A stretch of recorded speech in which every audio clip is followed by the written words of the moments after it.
अस्सलाम वालेकुम नाज़रीन, आज नून लीग के अली गौहर ने सुन्नी इत्तेहाद काउंसिल के चेयरमैन साहिबजादा हामिद रजा के सामने खुद इस बात का इतराफ कर लिया कि इलेक्शंस में पाकिस्तान की तारीख सबसे बड़ी धांधली की गई है क्योंकि आरओ पूरी रात गायब रहे। लेकिन इसके बाद अली गौहर को मरियम नवाज और उसके पापा की वजह से अपनी बात से मुकरना पड़ गया। हामिद रजा ने मरियम नवाज की कारकर्दगी बतौर चीफ मिनिस्टर कैसी रहेगी इस पर बरस पड़े। आइए पहले उनकी गुफ्तगू सुनते हैं, फिर इस पर बात करते हैं। एक सूबे में तो आपकी हुकूमत यकीनी है और बाकी जो असेंबलियाँ हैं वहाँ पे आपको अपोजिशन में बैठना पड़ेगा। तो ये बताइए कि आप अपोजिशन का किस किस्म का किरदार अदा करेंगे? क्या अपोजिशन बराए अपोजिशन होगी वहीं के कहीं मनाजिर वो बिल्स फाड़े जा रहे हैं, गिरेबान फाड़े जा रहे हैं, गालियाँ दी जा रही हैं, बाल नोचे जा रहे हैं, या जहाँ पे अवामी मफाद की बात होगी वहाँ आप हमें हुकूमत के साथ भी खड़े नजर आएंगे?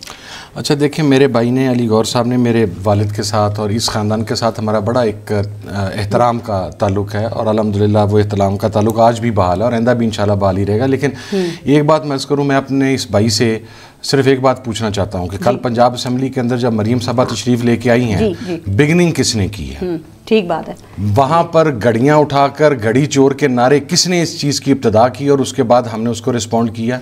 आज भी जिस वक्त मरियम बीबी हाल के अंदर तशरीफ़ लेके आई हैं तो बिगनिंग किसने किया नारों की? मुस्लिम लीग नून ने किया। वो उनको अभी तक असल में इस चीज़ पे यकीन नहीं आ रहा कि हम अपोजिशन से हुकूमती बेंचेस के ऊपर आके बैठ गए और हमारा रवैया अब हुकूमती जमात वाला होना चाहिए जिसमें बर्दाश्त होती है कि जो आदमी इस वक्त उनको कम्पीट कर रहा है चीफ मिनिस्टर के लिए, मियां असलम इकबाल, वो आदमी प्रोटेक्टिव बेल पे है पेशावर हाई कोर्ट से, उसे गिरफ्तार नहीं किया जा सकता। कल हम सारा दिन कोशिश करते रहे कि मियां साहब को एंटर कर दें।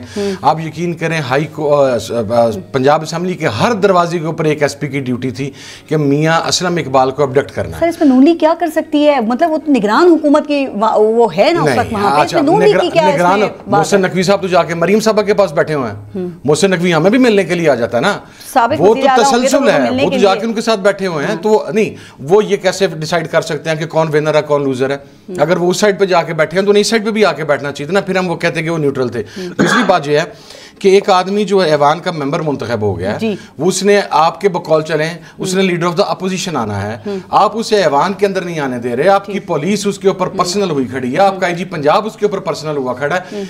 इस किस्म के एटीट्यूड के साथ क्या आप ये उम्मीद करते हैं कि फिर हम इस चीज की इजाजत देंगे? अच्छा नहीं था, मतलब ये चाहते तो मफाहमत की तरफ पहला कदम बढ़ाया जा सकता था। हुकूमत ने बढ़ाना होता है, ट्रेजरी बेंचेस ही बढ़ाते हैं, अपोजिशन उसको रिस्पॉन्ड करती है। लेकिन अगर आप यही सिलसिला जारी रखेंगे तो फिर हमारी तरफ से रिस्पांस आएगा और आपकी तो बात से बढ़ के। अब पंजाब की वजीर आला बनने जा रही हैं, पंजाब में कोई तब्दीली ला सकेंगी सर? जुल्म है, जुल्म शायद पंजाब की तारीख के अंदर इससे बदतरीन फैसला कोई नहीं होगा कि एक खातून जो लाहौर की सीट से 23,000 वोट लेके कामयाब हुई, उनके टोटल वोट जो उन्होंने गेन किए वो 23,000 है। मेरे हलके में मेरे नीचे से एक एमपी ने 18,000 से, एक ने 27,000 से अपनी सीट जीती लीड से। उनके टोटल कास्टिंग वोट जो उनको पड़े हैं वो 23,000 हैं। और जिस किस्म का उनका मिजाज है वो इंतकाम पर फर्म बिलीव करती हैं। और मैं आपको बताऊं, मैं तो हम आपस में इंटरनल मीटिंग्स में कहते होते हैं कि जब आप दुआ करें अल्लाह पाक मरियम साहबा को लंबी जिंदगी अता फरमाए।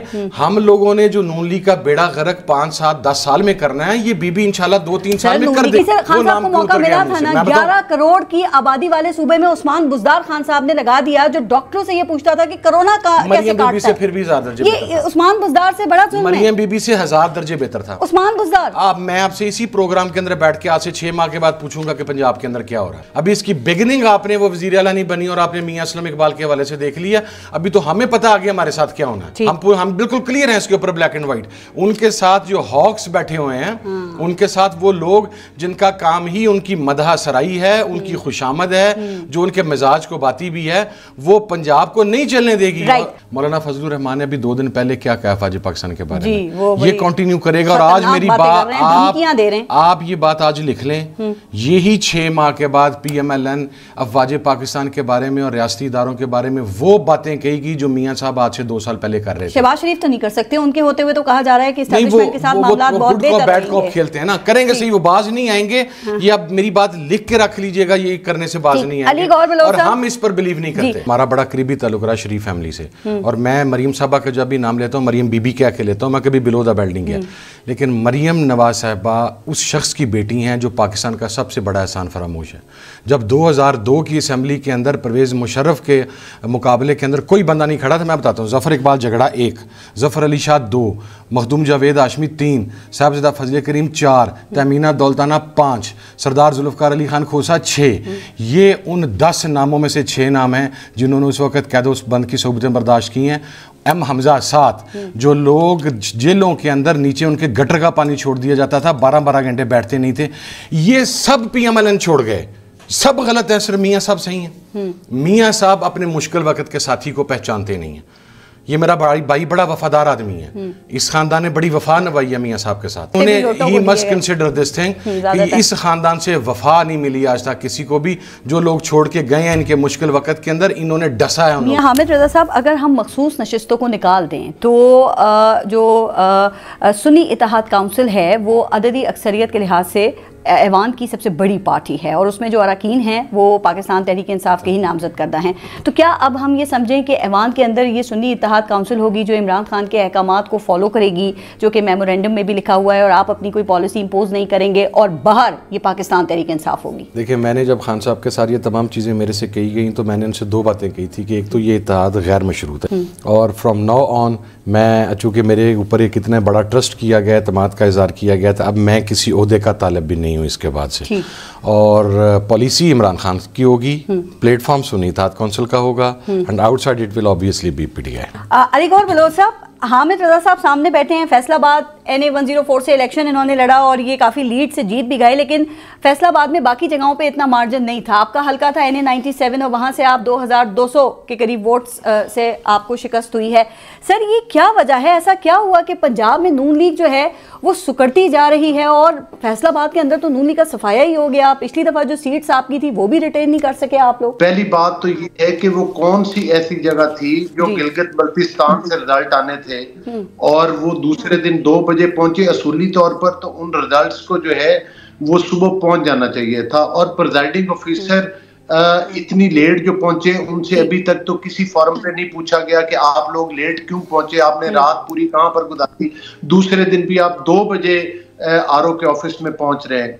बहरहाल ये तमाम चीजें अपनी जगह के साथ भी धांधली हुई, लेकिन अली गौहर बलोच ने शिकस्त तस्लीम कर ली है या आपने इंतखाबी उज़रदारी दायर की? ट्रिब्यूनल जाएंगे आप, क्योंकि आपके कई लोगों ने शिकस्त तस्लीम कर ली है। सर पारिस मैं जरा बात मुकम्मल कर लूं थोड़ी सी।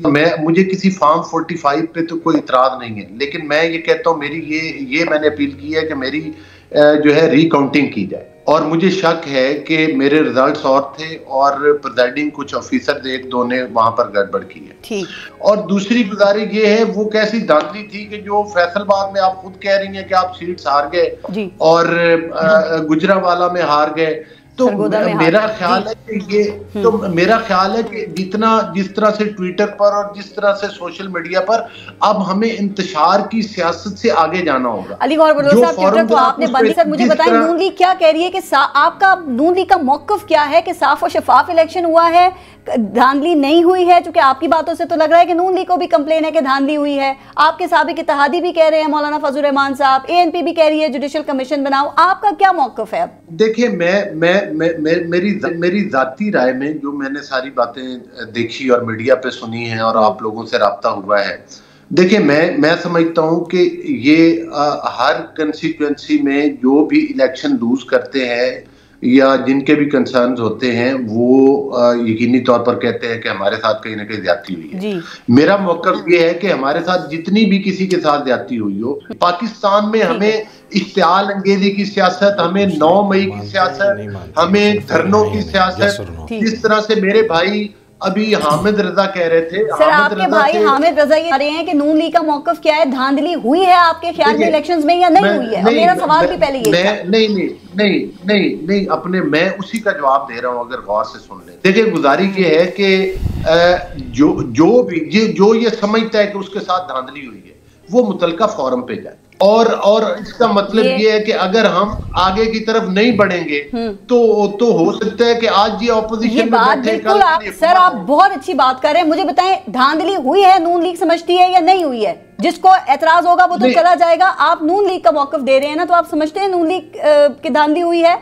ये साफ और शफाफ इलेक्शन है। जी, हमारी पार्टी को जहां कहीं भी जिन सीट्स पर ये अंदेशा है कि वहां पर हमारे कैंडिडेट्स के साथ ज्यादती हुई है, हम इस चीज पर यकीन रखते हैं कि हमें उन आईनी और कानूनी इदारों के पास जाना चाहिए। नाज़रीन, आपने गौर किया होगा कि अली गौहर ने खुद इस बात को तस्लीम किया कि इलेक्शंस में पूरी तरह से धांधली की गई है क्योंकि आरओ पूरी रात गायब रहे थे। नताइज का ऐलान वक्त पर क्यों नहीं किया गया, कौन से दूर दराज इलाके से या किसी जंगल से नताइज आने थे। उनका कहना था कि बड़े बड़े शहरों में भी नताइज को अच्छा खासा लेट किया गया। 8 फरवरी को इलेक्शन होने के बाद पूरी रात नताइज का ऐलान नहीं किया गया, बल्कि अगले दिन 9 फरवरी को 2 बजे के बाद इलेक्शंस के नताइज का ऐलान करना शुरू किया गया। इसके पीछे अवाम के वोट्स पर दिल खोल कर डाका डाला गया, खुल्लम खुला धांधली की गई और इसी वजह से इलेक्शंस के नताइज को भी लेट किया गया और जिसको इनका दिल चाहा उन्होंने जितवाया और जिसका दिल चाहा उसको हराया गया। इस पर जब पारस जहांजेब और हामिद रजा की तरफ से अली गौहर से ये सवाल किया गया कि क्या इलेक्शंस में धांधली की गई है, इस पर नून लीग का क्या मौकफ है, तो नाज़रीन इस सवाल पर अली गौहर वहां से भागते हुए नजर आए, बल्कि उल्टा अपनी बात से ही मुकर गए। उनका कहना था कि इस बात का जवाब आपको मुतल्लिका इदारे ही दे सकते हैं। अली गौहर इस सवाल का कोई भी जवाब ना दे सके कि इलेक्शंस में धांधली हुई है या नहीं, क्योंकि अगर वो इस सवाल का दुरुस्त जवाब देते कि हाँ इस इलेक्शंस में धांधली हुई है तो फिर इस पर नून लीग के बहुत से लोगों के जीती हुई नशिस्तें खतरे में पड़ जाती, और अगर वो इस बात से इनकार करते तो फिर वो अपनी बात से खुद ही मुकर जाते। लिहाजा उन्होंने इस सवाल के जवाब में राह फरार इख्तियार की और जवाब ही नहीं दिया। दूसरी तरफ नाज़रीन मरियम नवाज की ये फितरत है कि वो जुल्म जबर को सियासत में पसंद करती हैं और जो भी इनके मुखालिफिन होते हैं उनको वो जुल्म जबर के साए में रखना चाहती हैं।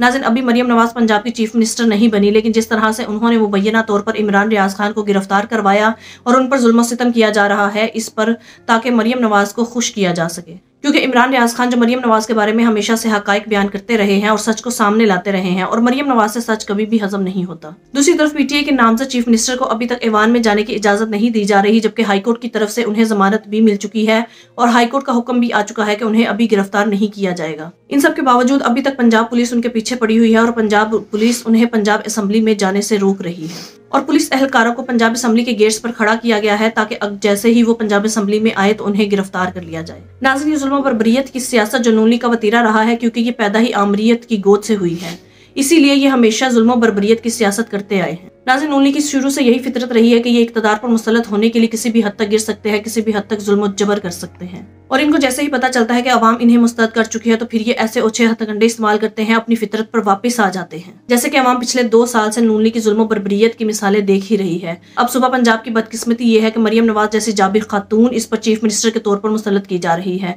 अगर इनके जुल्म और जबर की दास्तानें यही रही तो फिर अवाम का सब्र बहुत जल्द जवाब दे जाएगा। नाज़रीन आपके इस बारे में क्या राय है, कमेंट में जरूर बताइएगा। अगली वीडियो में मिलते हैं, तब तक के लिए अल्लाह हाफ़िज़।